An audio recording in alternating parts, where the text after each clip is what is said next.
I am a U.S. Army veteran. My name is Yvonne Hunt, and I had a blast in the service. I joined right out of high school, and basic training was interesting for a couple of different reasons. One was when I was in high school, I was in ROTC for about maybe 2 weeks.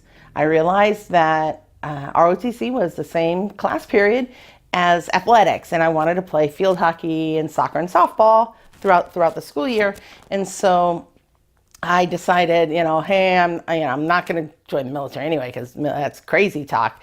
And so I told my Colonel Webb, I said, hey, I'm never going to be in your army. I don't want to, I think your army's craziness. And I just want to go play sports. And, let me out of this class, sign my class change. And he was like, no. I'm like, look, seriously, I'm never going to be in your military. So just sign the paperwork. And I was pretty rude, actually. And so he finally said yes, and he was really ended up. We had a great relationship the subsequent couple of years I was in high school, and he was a very nice man.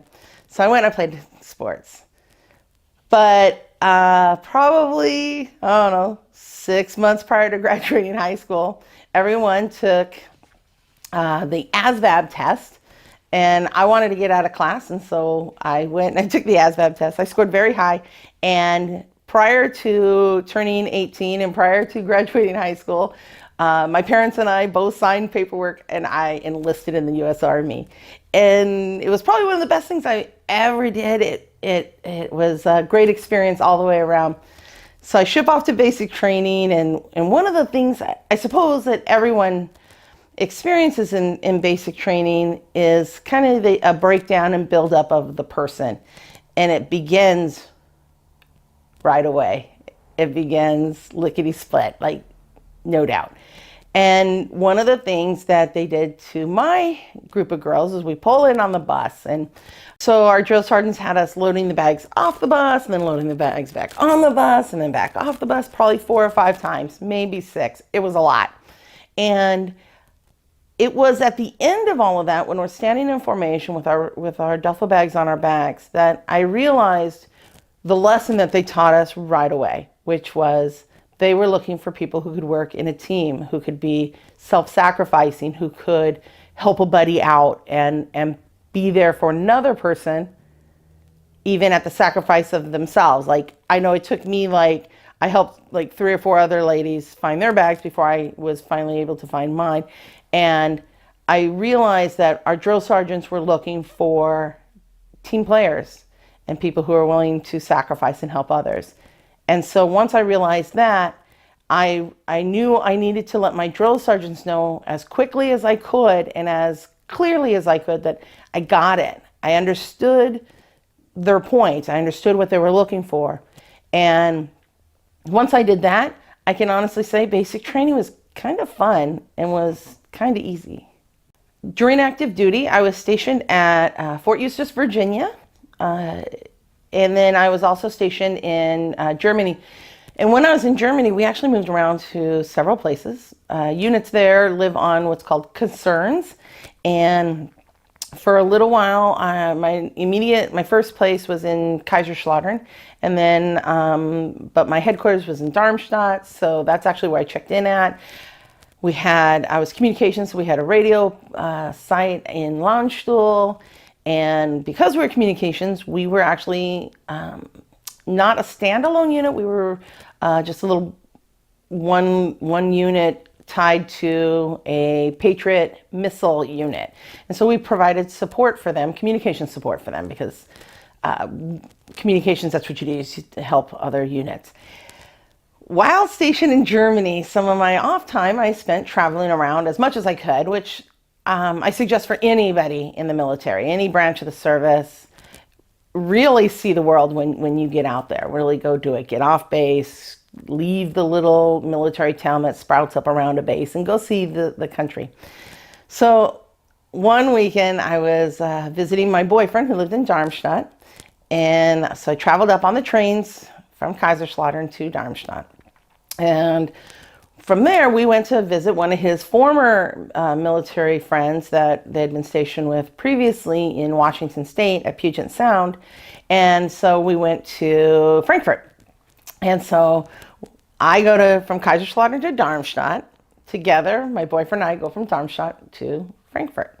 We hang out with the friends for the weekend. We went to a fest. We had a great time. We had a lot of fun. They lived out on the economy, so their landlord was German national, so that he came to the fest with us, and we got to meet, we were speaking kind of a German-English mashup of words, but great weekend, right? It was awesome. We had a lot of fun, and so we travel. We're like, bye, see you. And we go to the Frankfurt train station, and my boyfriend at the time, he gets me on my train. So we get on my train. I get on my train, and then he goes and gets on his train, or so I assume, and he goes back to his unit. So I get on my train, and I had been traveling the trains for about a year at that point. So I was pretty confident with my knowledge of how the system works. And, once you get comfortable with something, that's when mistakes get made, right? Big mistake got made. I didn't realize, and I'd never even thought that this was possibly a thing. But it is a thing. So if you ever travel in Germany, be careful. Trains split. They split. One half of the train goes one way. The other half of the train goes another way. I didn't know this was a thing. It's a thing. So I get on the train. I think I'm going south down from Frankfurt, south-ish to Kaiserslautern. No. So my train starts moving, and it's moving in the right direction initially. So I take a little nap. I wake up, and my car is full of other people. Like the car, while I was napping, the car got filled with people. Some of them were speaking English. So I'm like, hey, my name's Yvonne. And they're like, hey, my name's, whatever their name was.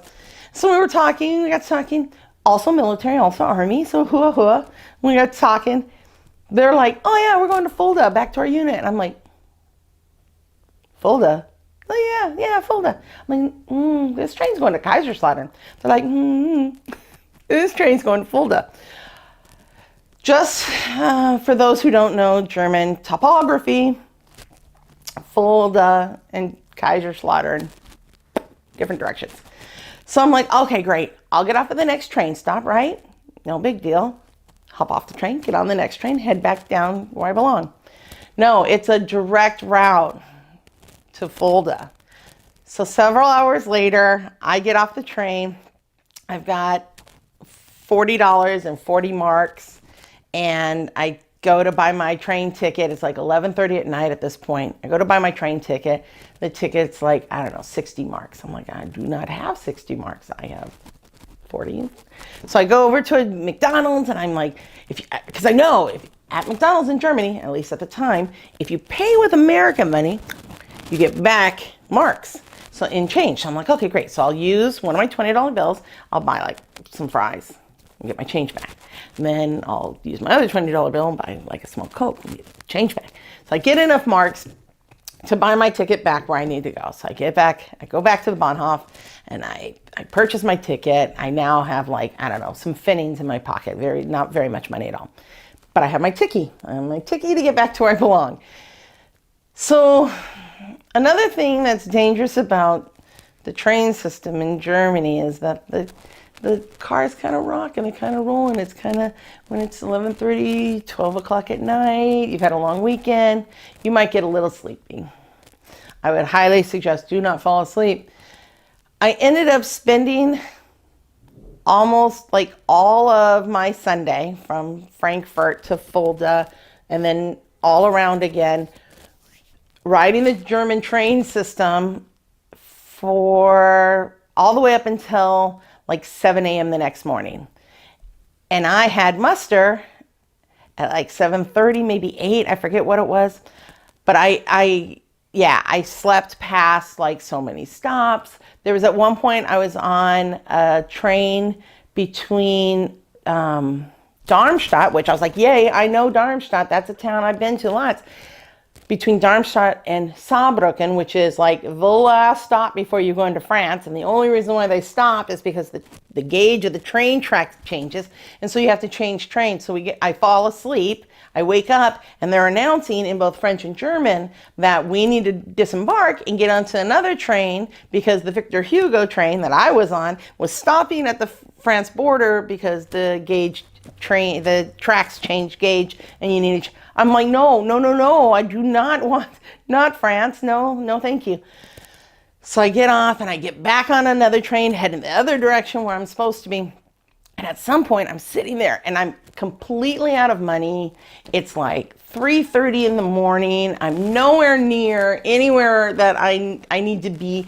I'm running through my head. Can I get off just anywhere and call the military police and be like, look, I am lost. I don't know what I'm doing. Can you come help me? And I thought, no, I don't want to be that person, because I've been here a year and I've been riding the trains, and so I know what I'm doing. I did not know what I was doing. So I'm sitting there on the train and I'm crying. I'm like, and I was sitting, turns out, next to a German national who had spent some time on mission in the United States.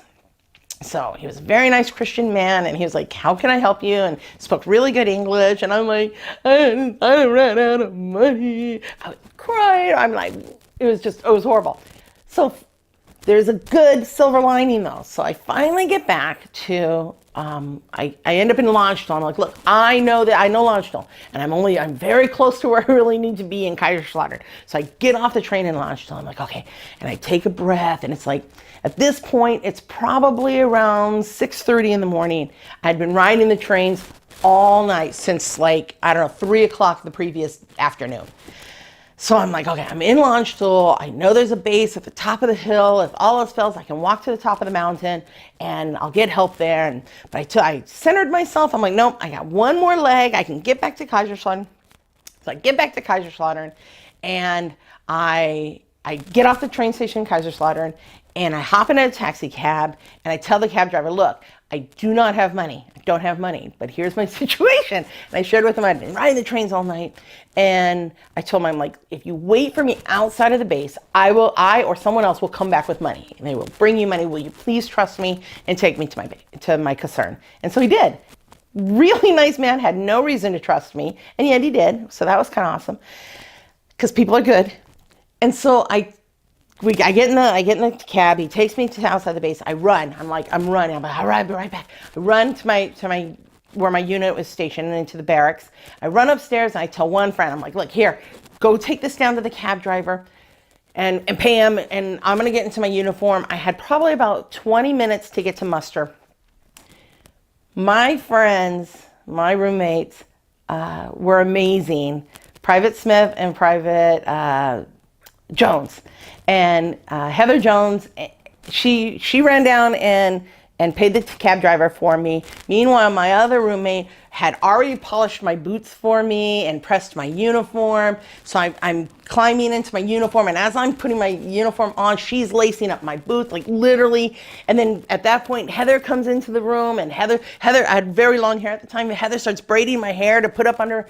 So I'm standing there and I'm buttoning my uniform, and as I'm buttoning them up, I start crying for a couple of reasons. One is, people are really good, like really good. People are nice, and military folks, I think especially so.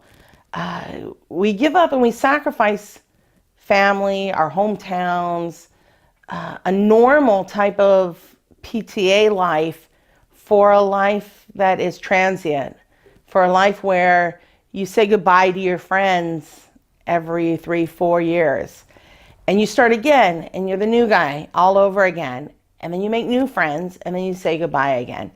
And I was standing there in my room, relieved, exhausted, and feeling incredibly blessed that these two ladies had taken time of their own to polish my boots and to press my uniform. And they were literally dressing me. And that's kind of the spirit of the military. You really are there for each other. You really are brothers, you really are sisters. When I got out of the U.S. Army, I really didn't have a whole lot of focus or knowledge of how to live outside of structure on my own. I'd gone from living with my parents to the military to then living a life where I could make my own decisions and have my own reporting times and being left to myself. And initially it was kind of like, what is going on right now? And I did not reach out to other veterans like I probably should have. Like I would suggest other people do as they transition from military life to civilian life. But much later in my life, and actually not all that long ago, I decided, you know what, I need to be proud of having served. I need to be accepting of the time that and acknowledge the time that I had served as being honorable and being something definitely worthwhile. And one of the things that did it was about 4 years ago, my sister and my adult son and I had gone down to watch the Veterans Day Parade down Harbor Boulevard here in San Diego, California. And we were sitting on the curb, and I just was so proud of all of my brothers and sisters who were marching down the street representing their units, and some were from the VFW and some were from American Legion. And I was really very just proud to be part of it, even though I was on the curb, even though I was, to the side. And my son turned to me later as we were walking back to the car and said, "Mom, next year you need to be in the parade. Why weren't you in the parade?" And initially I just told him, hey, I'm not active with veterans associations. I'm not in the VFW. I'm not, I just, I'm not active in the veteran community. And I was just going to let it go at that. And he said, "Why?" And I really didn't have an answer for that. Why? Why would I not be active in the veteran community? Why would I not still be there for my brothers and sisters? And so ever since then, I have been more active and been more mindful about being active with my fellow veterans.